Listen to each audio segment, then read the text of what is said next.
VSNN news కి స్వాగతం. కీసరగుట్ట శ్రీ భవానీ రామలింగేశ్వర స్వామి వారి బ్రహ్మోత్సవాల ఏర్పాట్ల నిర్వహణపై మేడ్చల్ మల్కాజ్గిరి జిల్లా కలెక్టర్ కార్యాలయంలో కలెక్టర్ ఆధ్వర్యంలో సమీక్ష సమావేశం నిర్వహించారు.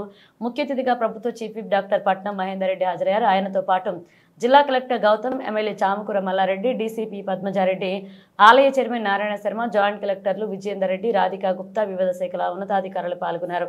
కీసరగుట్ట బ్రహ్మోత్సవాలు వైభవంగా ఘనంగా ప్రజలకు ఇబ్బందులు లేకుండా జరగాలని అధికారులను ఆదేశించారు.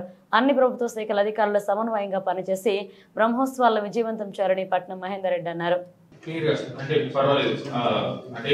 అధికారులకు తెలిసినా కూడా మళ్ళీ క్లియర్ గా మీరు ఎంతవరకు చేస్తారు, మిగతా డిపార్ట్మెంట్ నుంచి మీకు ఏం సహకారం కావాలి. కోఆర్డినేషన్ మీటింగ్ మనము టెంపుల్ ప్రిమిసెస్ లో కూడా జరుపుకోవడం జరిగింది. లాస్ట్ ఇయర్ అంటే నా అనుభవంతో చెప్తాను, అన్ని డిపార్ట్మెంట్లు కూడా అద్భుతంగా పనిచేశాయి. లాస్ట్ ఇయర్ ఏ ఒక్క please work towards that. Thank you. So we are also now even police want to have a one coordinating meeting with the CP guy.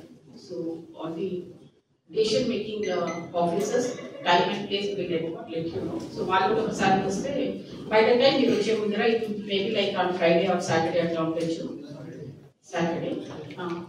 So before that, we have a handful of information to meet area. So everything need area now, we are ready to sort it out.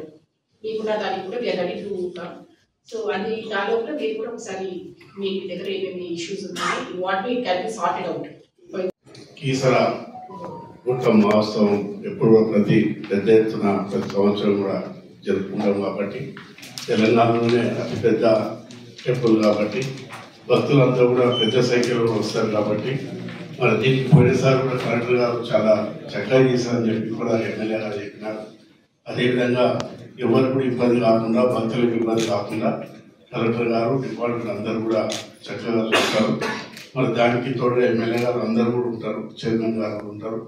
మరి ఏదైతే పోయినసారి కూడా sports పెట్టలేదు, ఈసారి పెట్టాలని చెప్పి కోరుతున్నారు. దానికి కూడా నిధులు కూడా రేపు మరి ఇన్ఛార్జ్ మినిస్టర్ గారి ప్రోగ్రామ్ ఉన్నది. మరి ముఖ్యమంత్రి గారు కూడా చెప్పి మరి 1.5 కానీ 1 కానీ తప్పకుండా ఇప్పించే బాధ్యత తీసుకుంటాం. పోయినసారి కూడా ఇచ్చినారు, మళ్ళీ ఈసారి కూడా డబ్బులు వస్తాయి. మరి భక్తులకు ఎలాంటి ఇబ్బందులు రాకుండా మరి ముఖ్యంగా పోలీస్ డిపార్ట్మెంట్ ఆ పాసుల విషయంలో కలెక్టర్ గారు చూస్తారు. ఆ చైర్మన్ గారు కూర్చొని ఆ పాసులు ఇబ్బంది కాకుండా విఐపీలకు కానీ ఏ విధంగా